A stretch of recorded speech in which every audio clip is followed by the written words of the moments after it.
చాలా అలా చేయాలమ్మా. డాక్టర్లు ఎవరు లేరు. చదవనా కథ చదవనా? శ్రీ వినాయక వ్రత కథను శ్రద్ధగా భక్తిగా వినవలను. శ్రీ మదకిలాండ కోటి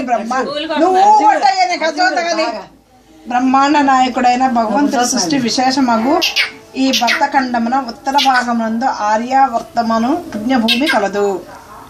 ఈ పుణ్యభూమి యందు కల్హర, కేదార, కరవీర, జాజి, విరజాజి, జపాపాటలి, కేతకి, మల్లిక, మదల్లిగా, కుంద, కొరవక, మందార, చంపక, చాంపయ మొదలు పుష్పములతో పాల, రసాల, తాళ, హింతాల, తమాల, తక్కోల, చోట, పూగ, పకుల, అశోక, కపిద్ద, అశ్వద్ధ మొదలగు వృక్షములతోనూ, హంసలు, చక్రవాకములు, కోకిలలు మొదలగు పక్షులతోనూ, నిర్మలమైన నదీ ప్రవాహములతోనూ, రమణీయమైన